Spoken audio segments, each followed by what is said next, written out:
around. The broadcast is now starting. All attendees are in listen-only mode.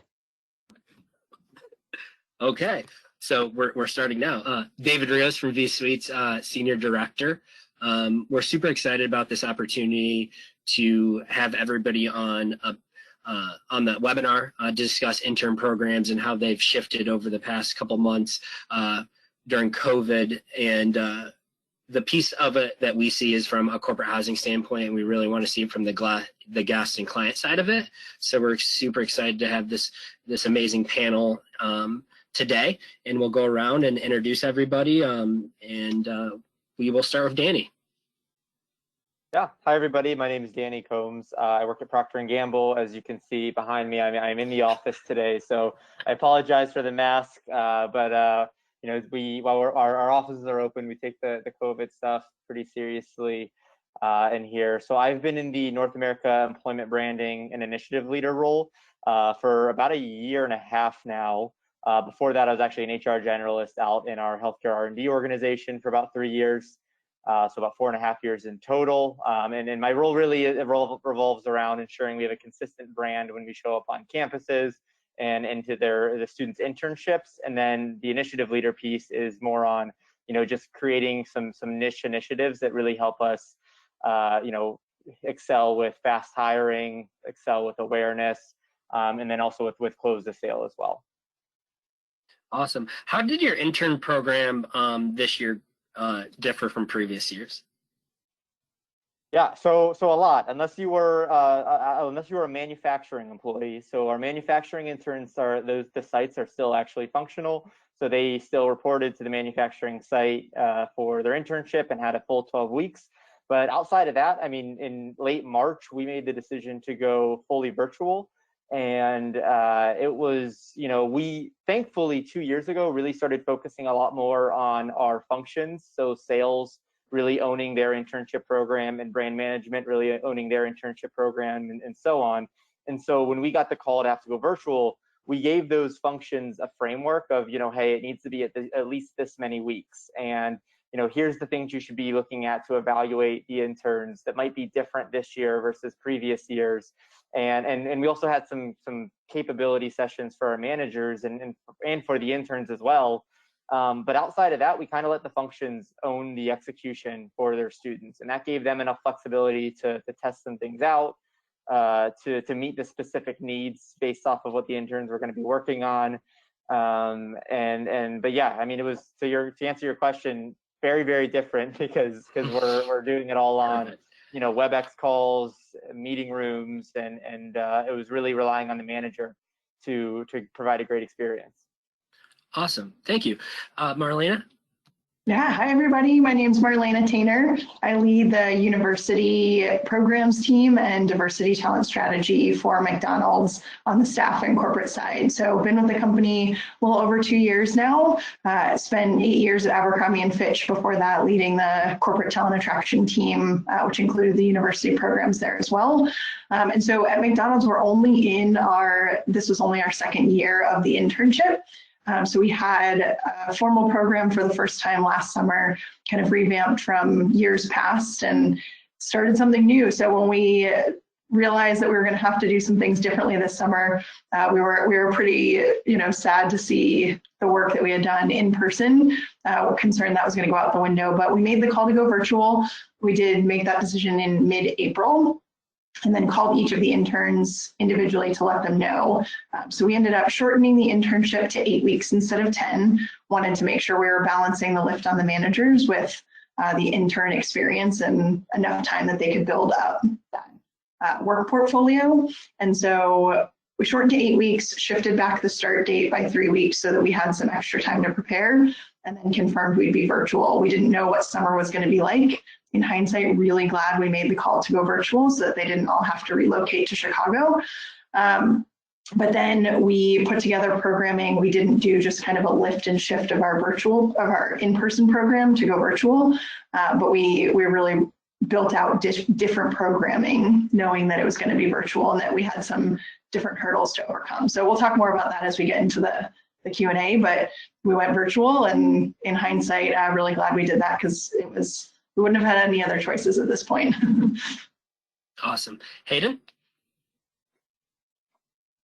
Yeah, hey, good afternoon, good morning. Hayden Kornblut, I'm the head of university relations for Kraft Heinz for the U.S. zone. Been with the company now for over 2.5 years, based here in Chicago, coming to you live from my apartment in downtown. Funny enough, I've been involved. I thought about this actually not too long ago, but with our intern programs, although I've been with Kraft Heinz for 2.5 years, I've been leading the university space the entire time there. This is my second time leading a university relations programs. Prior to this, I had spent time at Bridgestone, where I spent actually my first 7 years. Started as an intern and then grew within the organization and the talent function. And ever since I was an intern, I have either touched, led, or recruited intern programs my entire career. So there's not been 1 year that I've not been involved in some sort of intern program, which is super exciting. And certainly this year was one for the record books and history books and all of them. So we too, very similar to Marlena and Danny here, we changed our program, switched it over to a virtual program as well. Certainly excited to talk about it more in depth here. We actually kept the entire length of our program, the entire 10 weeks. We kept the start dates and the end dates.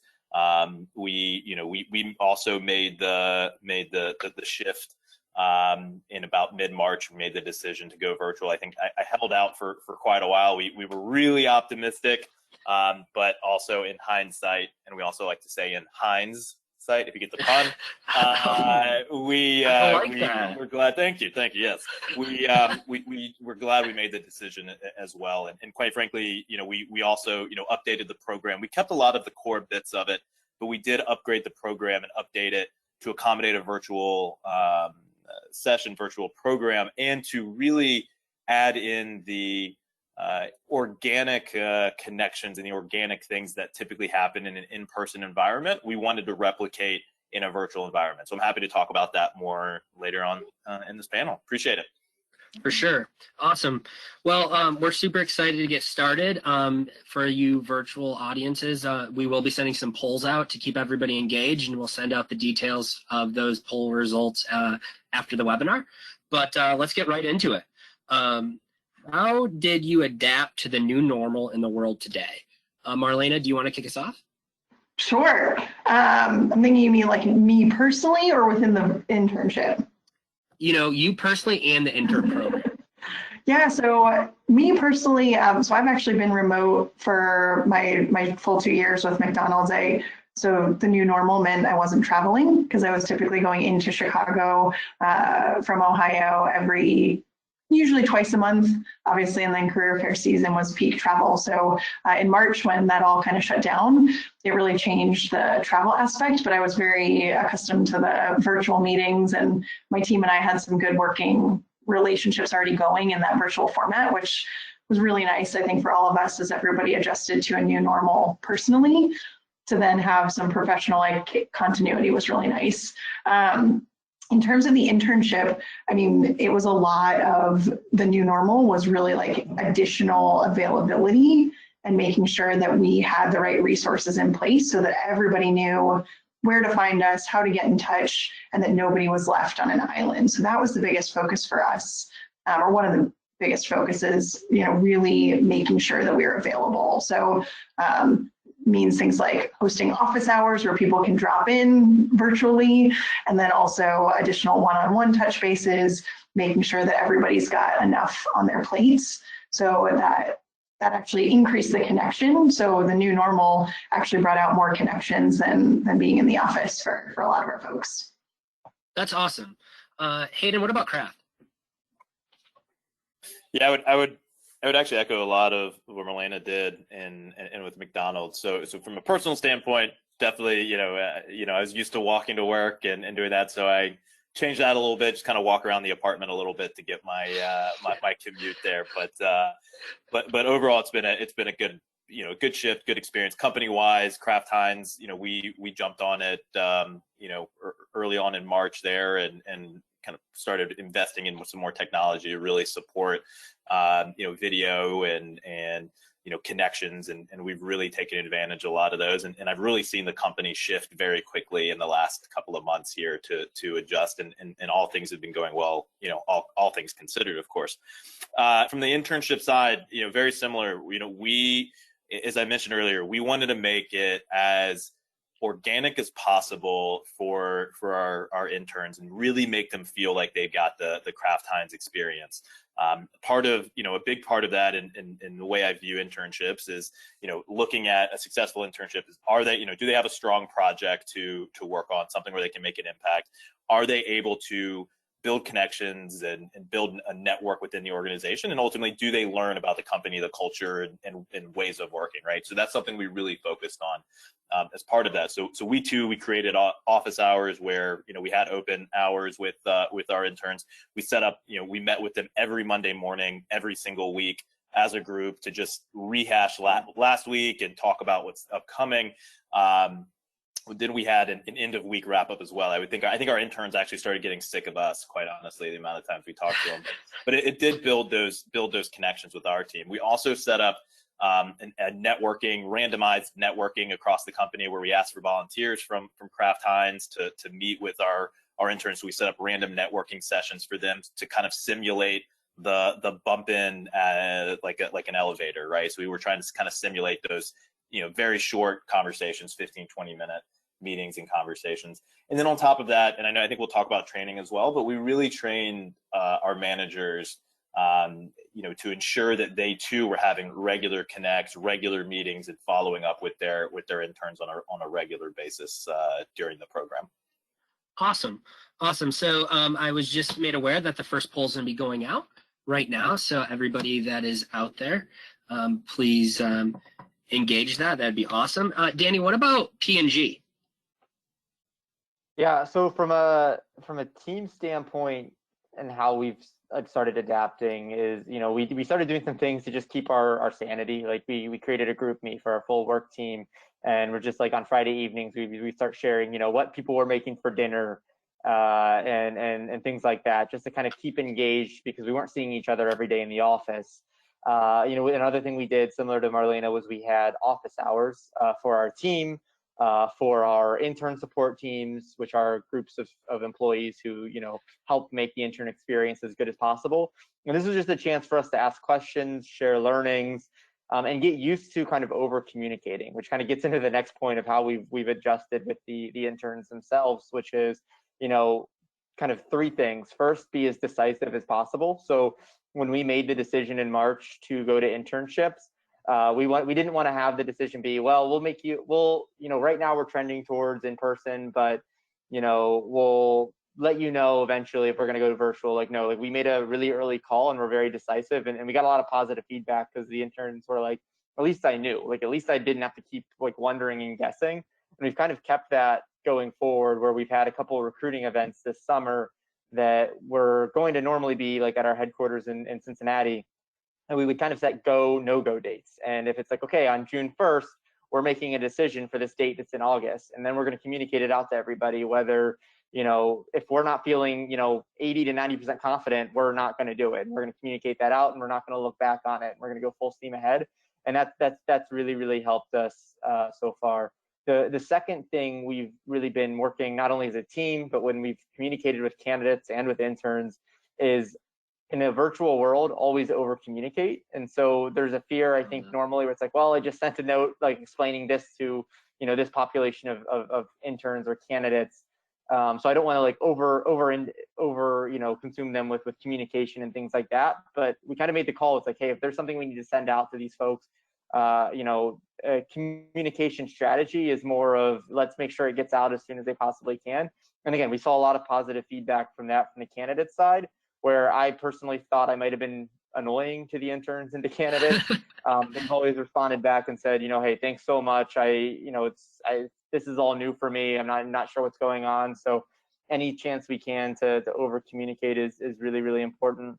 And then finally, for, I would say adapting the for intern support teams, for any touch point with interns, it's just ensuring that there's some kind of weekly connect with all of the interns within their functions to have just personal time and for them to be able to connect, over a virtual call and things like that. Where I don't think we've adapted great yet, and I think a lot of companies are in this, is I've seen the volume of email in this new world just exponentially go up, right? And so we're still working through like how we can avoid burnout and also ensure that everyone's doing everything they need to. But I think every person I've talked to across our different work groups, it's like there's just too much email to get through. But I think that's one of the realities of the kind of new world we're in. Awesome. Great stuff. So the next question is going to be directed to Hayden and Danny. What steps did you take prior to and throughout the summer to support your intern leaders, managers in the current world environment? Hayden, go ahead. You can kick it off. Perfect. Happy to do it. So that was a big thing for us, right? I think we were certainly nervous. Around the experience for our interns, right? They're typically, they're with their managers sitting at the same, pods and areas. And so that certainly was a concern. And going into it, we knew that this was going to be one of the toughest internship programs because, these interns were going to be at home. They're going to have a ton of distractions around them. They weren't going to have somebody looking over their shoulders. And so we really wanted to prepare our managers for that and the teams. So, we every year we train all of our managers and ensure that they're ready to go, but we obviously took an even bigger look at it. So first off is every manager who submits a project to us, we sit down and have an individual meeting with them, and one of our questions in reviewing the project was whether or not it was feasible in a virtual environment. So that was one piece that we took into account as we're reviewing projects. Then once we assigned the managers and chose them, we trained them, and we really focused the training this year on how to connect in a virtual environment, setting expectations very clearly, and helping these managers by providing them with recommendations, resources, and support in doing that.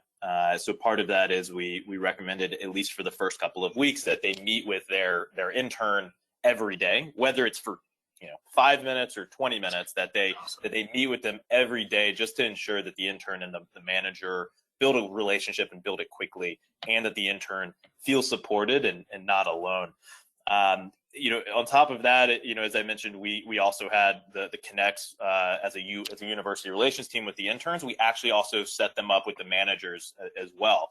We wanted to make sure that the managers, we had to remember the managers are still employees. They're also still going through a new environment, a virtual environment. So we set up connects with them as well throughout the program to ensure they felt supported and that they felt connected, and that they did not feel like they were left out on an island as well. So really focused on making sure that they had those connect points. And then again, we also ensured that they had a central kind of area to communicate to. So we set them up. We use Microsoft Teams here. So we set them up with a Teams channel where all the managers can converse and communicate, share best practices, ask questions, and do it in a central environment as well. Awesome. Danny, what about you? Yeah, I mean, very similar to Hayden. So we used Teams as well. We train our managers every year. And so one of the things we also said was, hey, if your project can't be converted to something virtual and you still need that work done and it physically can't be, we had to rework placement, right? So that was something that was a little bit of a rework project where some of our managers, especially more on like the sales side, they're just like, hey, I just can't give an intern work. And so we had to be okay with placing an intern somewhere else after already communicating to that intern that they'd be placed with this manager. I think the other thing I would add is throughout that internship, we also made sure, usually we do like a midpoint and then kind of an end point with the managers. We included additional check-ins throughout, right? And it was an opportunity to share best practices, but to also get a sense on, hey, is the intern on track or off track? Why is that the case? And if it was, because of a virtual barrier, what's that barrier and how can we, overcome it? Because we wanted to make sure we're still evaluating the internship through the same lens as we normally would. So that was probably the biggest, enabler for us throughout the summer to make any course corrections as we kind of learned in this space. Awesome, awesome. The next couple questions are going to be on culture and engagement, which I'm super excited about. Dick's going to be sending out one more poll through this, but let's get right into the question. How do you ensure your interns experience your culture if your program was remote? What did you do differently than in years past to provide this kind of experience? Marlena, do you want to start off? Sure. So, I mean, same things that we've touched on so far in terms of like the challenge of being remote is that you don't bump into people in the hall. It's harder to like stop by somebody's desk. And so we wanted to figure out ways to mimic that and encourage not only the interns to connect with each other, because I think a big part of what we've seen in our recruiting efforts is that part of what the candidates like throughout recruiting and the interns like is that they get to network with each other too. And then they see the type of people that we're hiring in each other. And so that's a really cool connection point too. And then also, you know, increasing exposure to leadership and other teams that they might not hear about if they're not in the office. So what we did, we set up weekly peer lunches for them to connect with each other. So random one-on-one pairings so they could have a peer lunch each week. We also increased our leadership Q&As. So we actually had almost our entire C-suite, both on the global and US side of our business, connect with the interns for, you know, we had 34 interns. So our CEO sat down twice with the interns for 2 different 30-minute sessions just to answer whatever questions were on their minds.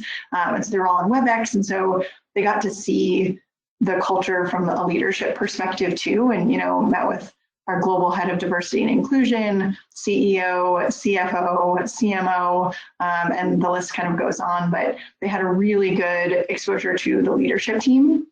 And then they also got to know our EBNs. So we made sure they had a session with all 8 of our EBNs so that they could not only increase their like cultural awareness and knowledge and get to know something about demographics that they're either a part of or an ally to or don't know much about, but they could also see how those are intertwined into McDonald's. So the EBN sessions, the leadership Q&As, the peer lunches, those were all key ways that they could kind of see the culture come to life. And then we also encourage them to reach out for one-on-ones. So similar to, you know, what you guys have talked about, encourage them to connect with anyone they were interested in. And people were so willing to spend 30 minutes or an hour over coffee connecting. And so they all had a mentor, a manager, and then could do any one-on-ones that they wanted as well. So that was a big part of it. And then we tried to bring some fun with things like we did McDelivery one night and, you know, treated them all to, you know, whatever their order was, and then did like a game night so they could enjoy their McDonald's while we ate or while we played games. And then we sent them a welcome pack of kind of a virtual office setup so that they could have some McDonald's stuff around their desk at home. So that was some of how we brought the culture to them. Can I get on that delivery list, or Yeah. what's the deal? Me and Hayden over here like, yeah. I know, it always makes me hungry when I talk about it. Hayden, what about Kraft? Because I know your guys' culture is very important. How did you guys kind of do that as well? Yeah, absolutely. First, I'll second that delivery list, Marlena. I've got the rock and roll McDonald's for anyone who knows Chicago, right outside my window here. So I'm not far, but yeah. So, you know, very, very similar in that way too, right? So, I mean, we started, I'll kind of go in a chronological order, right? So we started, even once we had the cohort solidified back in January, February, we actually began monthly lunch and learn conversations with them where it's optional if they wanted to join, where they can start to build a cohort and network amongst each other, right? And these were very simple, hour-long, get to know each other conversations, get to know the company. It was managed by my team, but we would just talk about just the company in general, get them prepared, get them excited for their summer start, as well as especially, you know, back February, March, April, as we were deciding what to do virtually or in person, we were able to in real time communicate that to them live and share that message to make them feel comfortable in that way. Then, you know, on top of that, we also set them up with buddies, you know, pre-start and during. They had a former intern buddy, so someone who actually came through our intern or our trainee programs. Cool. So someone who was, you know, near their life experience, 1 to 2 years out of college, and could help them get up to speed. They had similar life experience. We also set them up with what we called an in-team buddy, so somebody who was on their project team, but wasn't their manager, someone else that they could go to with some of those questions if they didn't want to go to their manager or just wanted to ask about different things. So they had 2 buddies there, and then of course they had their manager as well. We also this year put our interns through a full week of orientation, and we planned to do that anyway, be it live or in person, but that was a change we made from years past. Prior, we'd only put them through a day of orientation.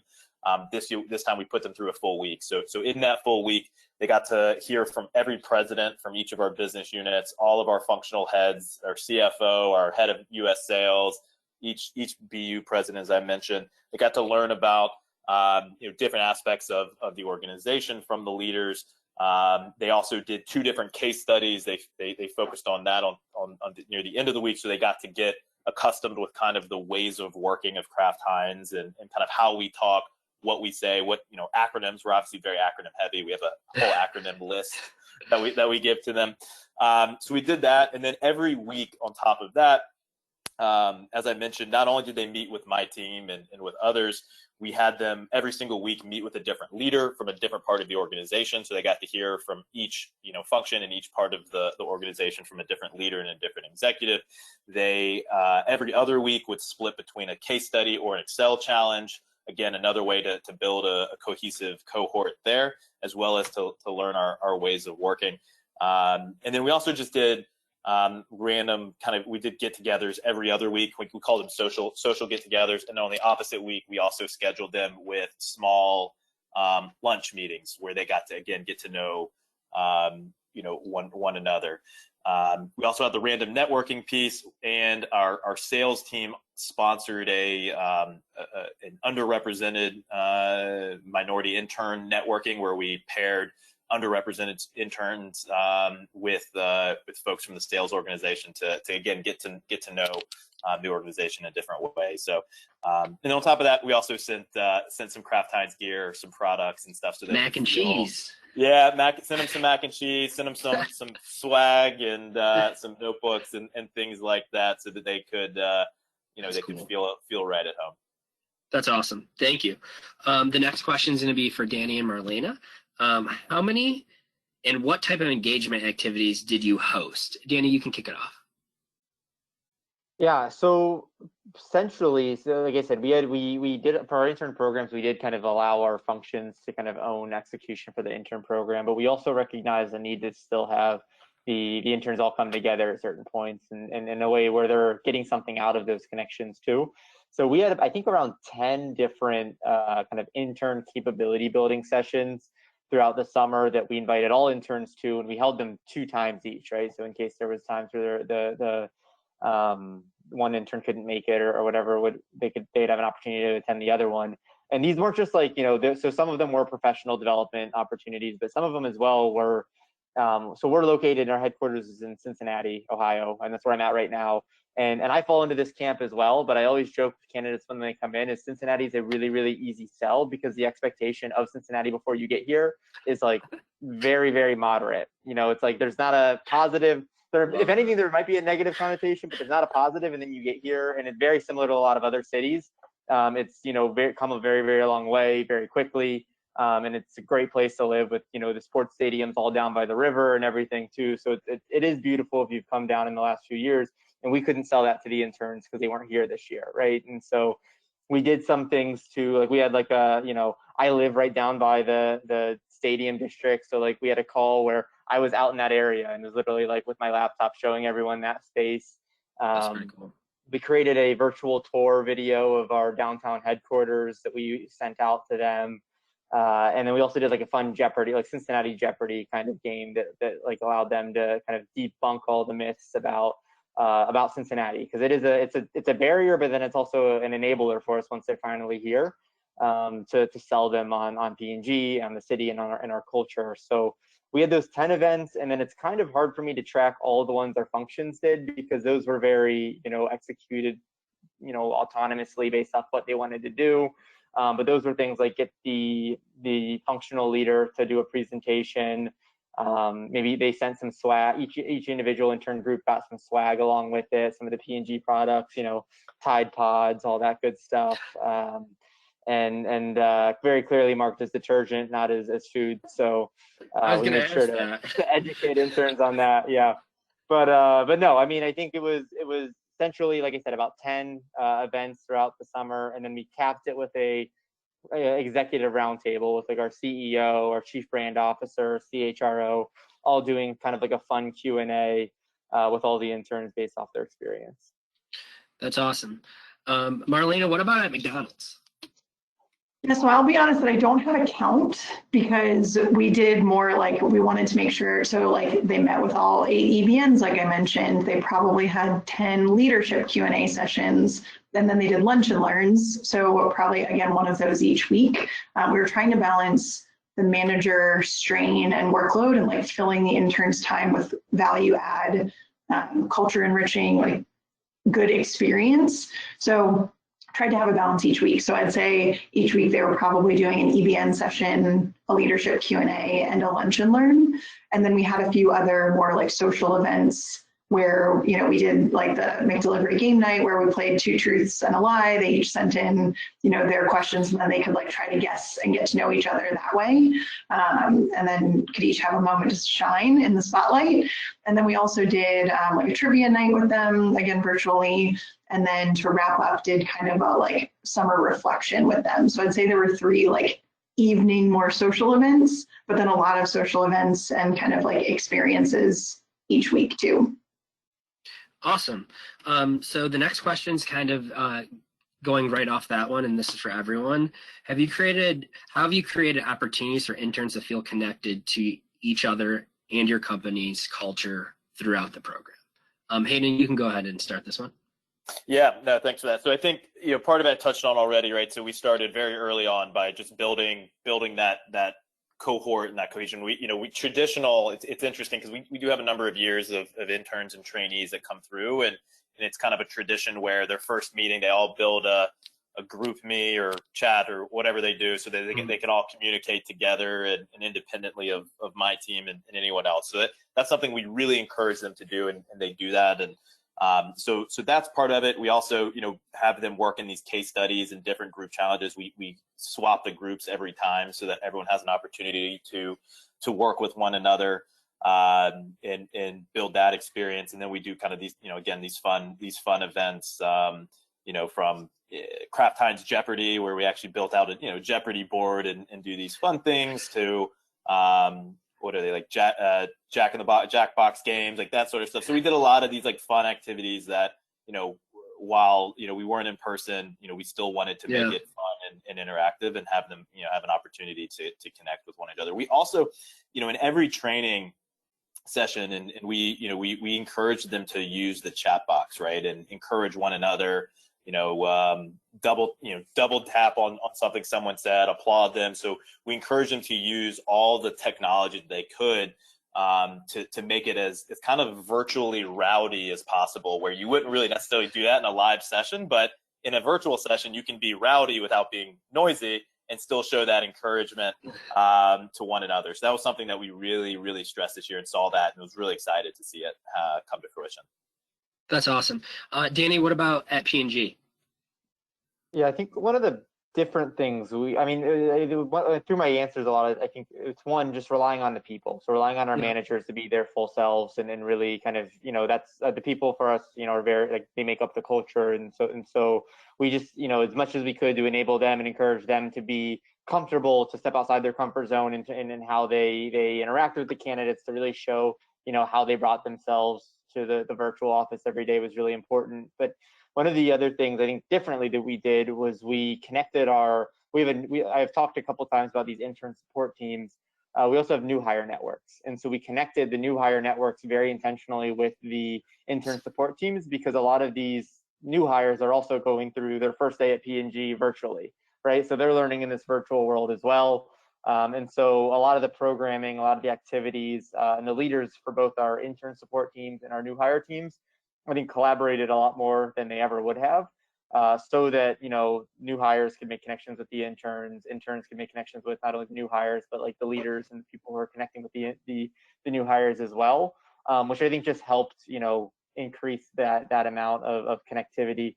The other thing we did is we had a few kind of conference types of events throughout the summer that are normally limited to P&G employees with a restricted guest count based off of like the size of our auditorium. Now that it's virtual, we can open it up to as many people. And so we were very intentional about including interns in those activities as well. One of them is like P&G, it's called P&G Signal. It's basically like our TED Talk for P&G. And we made sure not only interns were there, but we also did like a separate breakout with our CEO where they got to ask questions with him back and forth about the event and kind of what some of their favorite parts about it were. So just, including them as much as we could in things now that we're not restricted to guest count was really important for us. Nice. Marlena, what about at McDonald's? Yeah, outside of what I won't beat a dead horse and rehash anything we've talked through, but the other things that we did, similar to what Hayden mentioned with group projects, we had them work on a couple different group projects. We took a different approach and had them stay in the same team so that they could actually build that sense of community and camaraderie and learn each other's working styles and not have to kind of reset partway through, especially since we're shortened to 8 weeks. So that was a really good like team bonding, and like as they've been posting on LinkedIn about their experience, they've been giving each other shout outs through their teams too. So it really built a nice cross-functional team because we had them work cross-functionally for those projects instead of within their department. So like we had interns in finance and global technology, supply chain people, some of our creative teams, and had them work in those teams cross-functionally. So that was really good.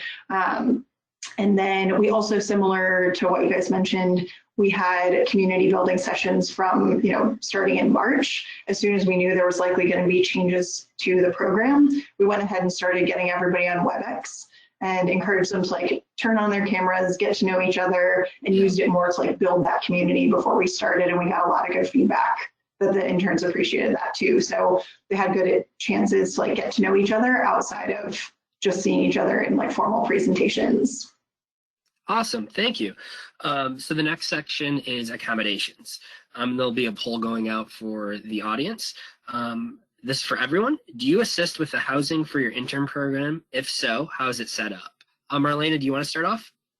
Sure. So typically we'd have our interns based in Chicago and we provide a housing stipend. It doesn't cover their full housing, but it helps. And we're pretty transparent about that from the beginning so that they can make the decision based on the compensation we provide and the stipend, if it's the right move for the summer for them. But with us being a new program, that was kind of our starting point.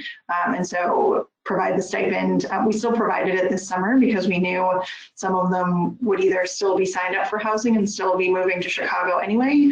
And no matter what, they would all likely need to be living somewhere. And if it was a nice bonus for some, that was fine. But we did still provide the stipend this summer too. Awesome. Danny, what about at P&G?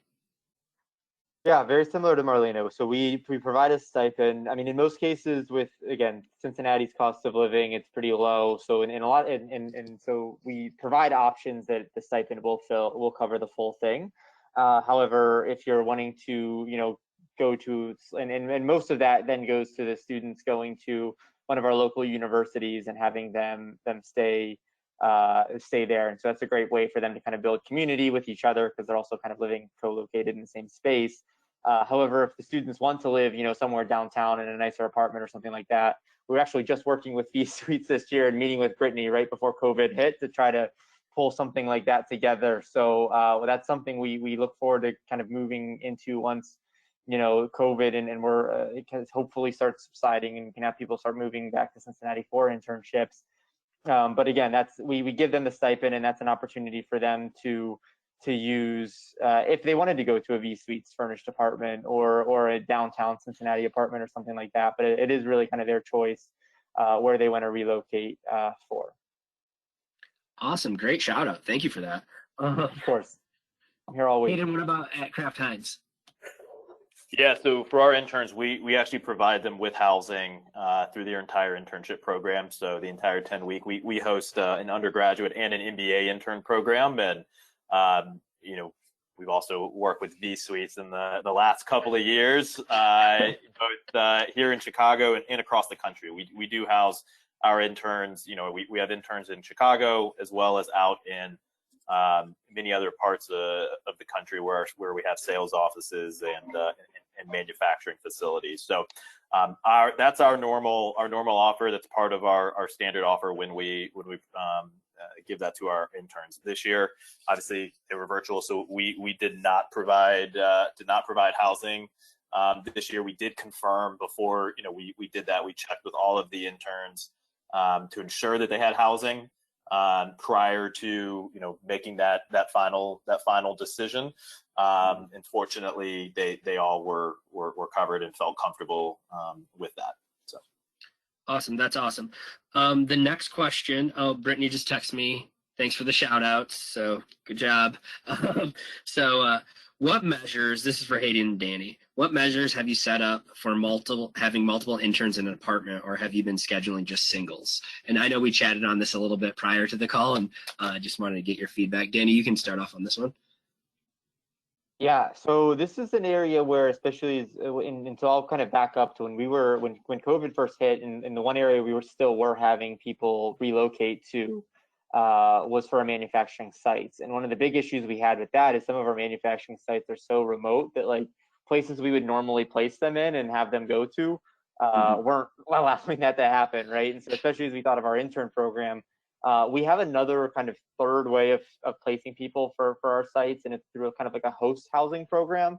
And that's where we have P&G employees who actually live out in those areas, take on kind of like a host role for those students. And it's very, very successful for the manufacturing sites because those apartment type options or hotel options are very minimal, especially in such remote areas.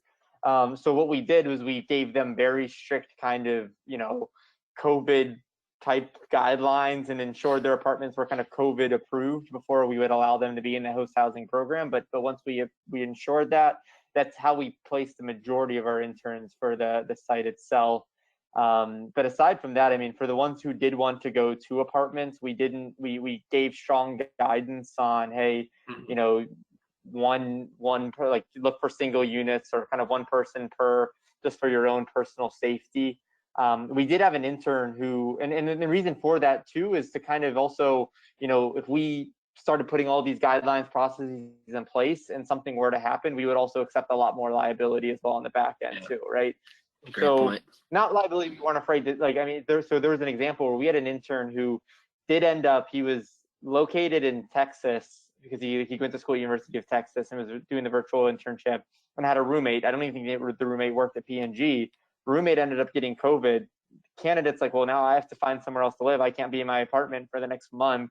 And so we actually took that candidate and we placed him and paid for his housing during that time. I think it was one of those above and beyond kind of measures and a one-off for sure.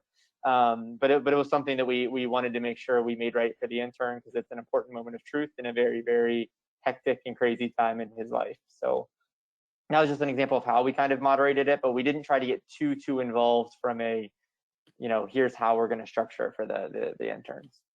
Awesome. Hayden, what about you? Yeah, again, as I mentioned, we ended up not, having housing for our interns. However, we do have our trainee program, which is our full-time rotational program. Again, still virtual, but it is something we are discussing, especially at housing some of these trainees that are R&D and in manufacturing facilities here coming up. And so, I would say it's certainly up for discussion. However, our plan would be to host, to house these trainees individually in their own apartments, again, to cut down on liability and exposure, and in order to keep them, as safe and healthy as possible. We do house them. We would not send a trainee alone to a location. They would be at least partnered with somebody, but at least having them housed separately at this point. But of course, we'll continue to review that on our end. Awesome. Okay. So the next section for this is going to be recruitment. So this question is from Marlena and Danny. What tips and tricks do you have for upcoming virtual career fairs to engage future interns? Marlena, do you want to start off? Sure. So I think I'll also say that we're all in this together. Like, nobody has done a fully virtual, even if they've done a fully virtual season, it hasn't been when everyone else is also fully virtual and all the campuses are fully virtual. So it's definitely going to be a unique fall where we don't have all the tips and tricks because we haven't done it yet. But the things that we're thinking about and kind of where where we're trying to focus our time is making sure that we are maintaining relationships with schools. That's going to look different for each company, but for us, that means we're still going to have a decent presence at career fairs. But we want to be careful with our team's time too. So juggling, how many schedules do we set up at those virtual fairs? Trying to balance that with burnout and making sure we're protecting everybody who's pitching in. But being virtual also gives us a chance to tap into some other people who maybe couldn't travel before, but can now hop on, to do some presentations and things like that. So I think it's a good time to get creative with who gets involved and how they show up to those campuses and in front of those students. And then because time is limited, I think having company specific events outside of those career fairs is also really helpful. So planning to likely host a couple more like info sessions for McDonald's specifically, so that anybody who goes to a school where we're not at the career fair can still come kind of get some of that info. I mean, it's a good opportunity to really level the playing field so that everybody's experiencing the same thing regardless of where they go to school. So that's one of the perks that we're seeing in all of this. And then lastly, the other thing that I would touch on is trying to figure out the right ways to offer information to students, because we don't want them to be an overload where they're hearing from all of us the same way, the same time, the same things. So we've thought about doing like development workshops and resume writing tips and virtual interviewing sessions and things like that to make it more of a two-way street. Awesome. Danny, what about P&G? How are you guys navigating that? Yeah, so a few things. First is we're equipping our school teams, and I think this is one thing you'll learn quickly is that each school we're learning this is each school is using not maybe a slightly different platform, a slightly different model. We were talking before this started. Some schools are going to do this really, really well, and I think some schools are it's going to be more of a frustrating experience. And we've already started to see that a little bit so far. So just how can we best prepare our teams for when they recruit, and ensuring that each touch point with the student through that virtual connect is as meaningful as possible. And so to do that, we've created kind of these like talk sheets for all of our different jobs that we work with on campus that has, if I'm a IT employee and an R&D, and I get matched with an R&D employee and they want to only talk about chemical engineering or something that's related to that, we at least have like some high level things that they can talk to and a contact that they can send them to as well, so that it doesn't feel like a wasted connection. Because on these virtual career fair platforms, every connection kind of eats away at your total time. I mean, it's kind of like a similar like a career fair, but when you have a career fair, if you're in a conversation with a student, you kind of know it's not a good fit. You can kind of more easily, I think, go to the next student, or maybe get a group of students around you. It's a little easier. I've sat on virtual career fairs where it's like 2.5 hours and I've talked to 10 students and 3 of them are good fits, because I didn't process them through, right? And so one, have these cheat sheets and talk sheets. The other is we have this like virtual assets folder. Each career fair is asking like for a different banner, for a different kind of logo size, a different, about P&G blurb that can only be 300 words or 500 words. So creating some kind of like centralized content is making my life a lot easier. So these school teams, when they come to me with like, if Brazen has a career fair or career fair plus, I can send them, hey, just go into this folder, grab what you need out of it, and you're good to go. And then finally, again, don't be afraid to move on from the candidate if it's not a good fit. I think you have like a certain amount of time to talk to the candidate. If it's not a fit, move on, because it's taking up your time and the candidate's time. But also we're also coaching, don't be afraid to pull the plug on the career fair. If you're getting into this and learning more from the school, and these are still very, very high investments. I mean, the schools, a lot of them are saying, hey, you gave us $3,000 to come here in person. Now it's $3,000 to do it virtually. And so if you're getting into this and it doesn't feel like this is going to be a good return on investment, still find a way to maintain equity with that school. What we don't want to do is damage the relationship with the school by pulling out of the career fair, but try to find some other way with that university to maintain the equity, but also make the best use of your all's time. Because, like I said, I had a couple experiences so far where one, the tech just cut out like 5 minutes in and I just sat at a blank screen. We got refunded, thankfully. But others, it's like you sit there for 3 hours and you talk to 10 candidates, right? So find something that works and go with it. But if not, don't be afraid to back out. Awesome. To just go right out into the next one, besides virtual career fairs, what techniques are you using to engage potential intern candidates in these type of circumstances? Hayden, do you want to start with that one? Yeah, happy to start again. So we're doing a lot of different things this year, and I think both Danny and Marlena hit it right. I think it's going to be an interesting year. We're all going to be, as Marlena said, we're all in this together, and we all are going to be reaching out to these students in a ton of ways. Not to mention the fact that we're all going to have to do it, through virtual platforms while these students are in class. However many hours a day staring at a screen, and I'll speak for myself, but I'm sure others can relate that I am wiped by the end of the day when I have to stare at a screen all day. So, I think it'll be very interesting to see. We're doing a couple of different things, right? So we have campus teams that we build that are made of alumni and current Kraft Heinz employees and alumni of those universities. So we're going to be utilizing them as we have in the past to continue building the relationships and maintain the relationships on campus. We're still going to do the information sessions, coffee chats, interviews, kind of the traditional networking that we've done in the past. But we are also focusing on really going a bit smaller at the base. So focusing on partnering with clubs and student organizations where it can really hit a targeted group of students who have expressed interest in our industry, our functions, our company or anything of that nature, to build, again, those deeper relationships, because we do know that there's going to be a ton of noise in their email inboxes this year. They're going to have a lot of different sessions, a lot of things to do. Yeah. So we really want to make sure that we're engaging with the right population and the students who are interested. So that's one area of focus. And on top of that, we're also going to take advantage of the fact that we are virtual and that we have the opportunity to get out in front of students who necessarily we haven't gotten in front of before. That can be students from all over the country, from all different backgrounds, universities, and experiences. So we are also going to be hosting larger format events that are going to be more open to all students across the country, even with universities that we don't partner with traditionally. Again, in order to just kind of be able to communicate our culture, our experience, and what we do at Kraft Heinz. So those are some of the areas that we're really focusing on this year. Awesome. For time purposes, we're just going to skip ahead to looking ahead. And heading into 2020, what is your last bit of advice for our audience? Danny, you can start off.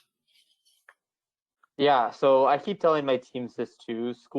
Universities are so focused on the fall that talking, potentially winter, spring, going to campus, things like that, it probably isn't the right time to do it. We usually have connects with each university and say, hey, here's our whole plan for the year. Does that make sense? One of the things we're telling a lot of our school teams to do is, hey, this November, December timing, schedule another connect point with your university. Maybe not for the intern program for 2021, but just in ways how you can start building equity with freshmen and sophomores for future years, right? So what are the things in winter, spring that might be unique? Maybe they're allowed to be on campus, and if not, what did we learn that we could from a virtual delivery that we could potentially bring to again, freshmen and sophomores in the winter and spring? So that's one of the bigger things. I think the other thing is just as much as we can, crossing our fingers that we can have the intern program in person. Obviously we've learned a ton by doing it virtually, so we'll move forward if it needs to be virtual again. This is so far out, but we're telling people, hey, we're planning and hoping that this is going to be in person, the intern program this year. But that's subject to change, right? And so the good thing is we already have a summer under our belt of being virtual. That we'll just build off of from last year. Awesome. Marlena, what about at McDonald's? Yeah, so I think the two big things that come to mind are adaptability and transparency. So I think just knowing that we're going to learn as we go, and to the points that Danny and Hayden have made today, don't be afraid to change course if it's not working, because we're just going to figure it out as we go along. So I think just adapting and kind of changing with new information, new experiences, trying things, and it's going to take some trial and error to figure it all out. So I think adaptability is a big one. And then I think transparency, being honest with students about what you know and what you don't know, and what you can promise and what you can't promise, and what that timeline looks like. And I think all of that is really the best advice that I have, is just maintaining that honesty about the whole picture, because I think everybody right now is feeling like there's a lot of uncertainty. And so as much as you can be honest about where you can say, yes, I know this for a fact, and hey, here's my best estimate, I think that's really important. Awesome, thank you. Hayden, what about you? Honestly, nothing new to say. I mean, I'm going to combine both of their answers here because they were both perfect, right? I think, it is that. It's being adaptable. It's knowing that, hey, we are all going through this for the first time. We don't know what's happening from the company side. The universities don't know what's happening. They're focused on just keeping their students safe and healthy and in class. And the students don't know. So the idea is, look, we have a plan. We're gonna go execute that plan. If the plan blows up in a couple of weeks, that's okay. Let's find a way to adapt. We've already shown that we can adapt as we had to reschedule and rechange, or everyone's had to change their internship and full-time approaches.